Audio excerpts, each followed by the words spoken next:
الحمد لله لا إله إلا الله الله أكبر. السلام علیکم ورحمۃ اللہ وبرکاتہ. اللہ سبحانہ تعالیٰ سورہ الرعد آیت نمبر 28 میں فرماتے ہیں الا بذکر اللہ تطمئن القلوب. اللہ کے ذکر سے ہی دلوں کو اطمینان حاصل ہوتا ہے. دیکھیں دنیا کی نعمتیں ہمیں کتنی بھی مل جائے لیکن اتنا سکون نہیں ملے گا جتنا اللہ کے ذکر کرنے سے ملتا ہے. تو ذکر کیا ہے؟ اللہ کی بزرگی بیان کرنا، اللہ کی پاکی بیان کرنا.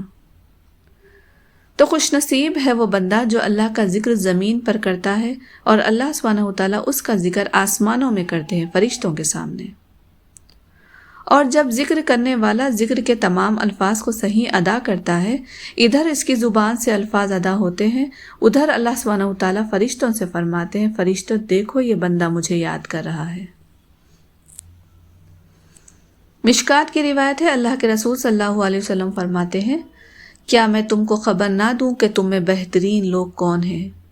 تو صحابہ کرام نے کہا یا رسول اللہ صلی اللہ علیہ وسلم فرمائیے. تو آپ نے کہا کہ تم میں بہترین لوگ وہ ہیں جو ذکر الہی کرتے ہیں. دیکھیں ذکر الہی ایک ایسا بہترین عمل ہے جس سے ہمارے صغیرہ گناہ معاف ہو جاتے ہیں. تو ہم قرآن کی تلاوت کر سکتے ہیں. قرآن کی تلاوت افضل ذکر ہے. ہم سبحان اللہ پڑھ سکتے ہیں، الحمدللہ، اللہ اکبر، استغفر اللہ، درود سب پڑھ سکتے ہیں. لیکن ایک بات یاد رکھیے، آپ جو بھی ذکر کر رہے ہیں اس کے معنوں کو سمجھ کر ذکر کیجیے. حدیث میں آتا ہے کہ سبحان اللہ و بحمدہ یہ افضل ذکر ہے اور یہ فرشتوں کی تسبیح بھی ہے. ترمذی کی روایت ہے اللہ کے رسول صلی اللہ علیہ وسلم فرماتے ہیں افضل الذکر لا الہ الا اللہ. افضل ذکر لا الہ الا اللہ ہے. دیکھیے اب ہم اپنے آپ سے سوال کیجئے کہ ہم اللہ کو کب یاد کرتے ہیں؟ جب ہم کو کوئی تکلیف پہنچتی ہے، کوئی مشکل پیش آتی ہے، یا ہم بیمار ہو جاتے ہیں، یا ہمارے بچے بیمار ہو جاتے ہیں، یا پھر ہمیں کوئی پریشانی آ جاتی ہے تو ہم اللہ کو پکارتے ہیں، ہم اللہ کو یاد کرتے ہیں. اسی کو ہی اللہ سبحانہ وتعالیٰ سورہ یونس آیت نمبر 12 میں فرماتے ہیں اور جب انسان کو تکلیف پہنچتی ہے تو وہ لیٹا بیٹھا کھڑا ہر حال میں ہمیں پکارتا ہے، اور جب ہم اس کی تکلیف کو اس سے دور کر دیتے ہیں تو وہ بے لحاظ ہو جاتا ہے اور اس طرح گزر جاتا ہے کہ گویا وہ کسی تکلیف میں ہمیں پکارا ہی نہ تھا.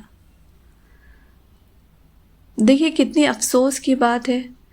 ہمارا تو عمل یہ ہونا چاہیے تھا کہ خوشی میں غم میں ہر وقت ہم اللہ کو یاد کرتے، اللہ کا ذکر کرتے.